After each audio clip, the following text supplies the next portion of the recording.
Channel 5 news के senior reporter मंजर रिजवी उर्फ पम्मू भाई का कश्मीरी रहनुमा यासीन मलिक की अहलिया विशाल मलिक से सवाल।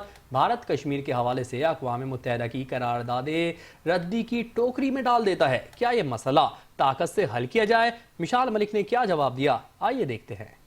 अब ये बताइएगा कि में तो भारत इस हवाले से आतंकी और अक़वाम मुत्तहिदा जो भी करारदादें होती हैं उसको रद्दी की टोकरी में डाल देता है।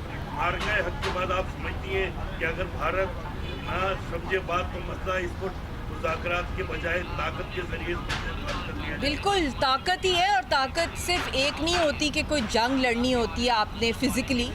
बड़े एवेन्यूज़ हैं, इंटरनेशनल अदालतों में आप लेके जा सकते हैं, इंटरनेशनल क्रिमिनल कोर्ट्स के अंदर, इंटरनेशनल कोर्ट ऑफ जस्टिस, फिर उसके बाद कमीशन ऑफ इंक्वायरी टेबल कराई जाए यूनाइटेड नेशंस के थ्रू। ख़ुद पाकिस्तान का पल्ला इस वक्त इंटरनेशनली माशाल्लाह इस जंग के बाद बहुत पल्ला भारी है।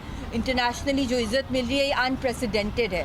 और ये जंग भी आपको पता है कश्मीर पे हुई है। दहशत गर्दी अगर लाल किले पे हो या पाकिस्तान में हो, कैडेट कॉलेज पर हो, कहीं भी हो, तो न्यूक्लियर कभी नहीं जाती। ईरान इसराइल की भी जंग हुई तो वो भी न्यूक्लियर पे नहीं गई। कितनी लोग मासूम लोग मारे गए। ये पैलेस्टाइन और इसराइल की जंग हुई, कितने हज़ारों लाशें मासूमों की देखी सारी दुनिया, न्यूक्लियर नहीं गई। वाहिद ये खित्ता है पूरी दुनिया में अगर दो लोग भी मासूम या कोई फॉल्स फ्लैग ऑपरेशन हो जाए तो ये बिल्कुल उसके ऊपर आ जाता है न्यूक्लियर टेकिंग टाइम बॉम्ब पे।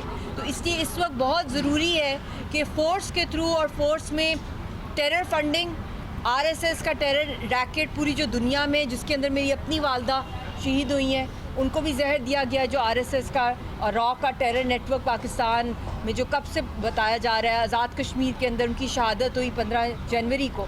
तो ये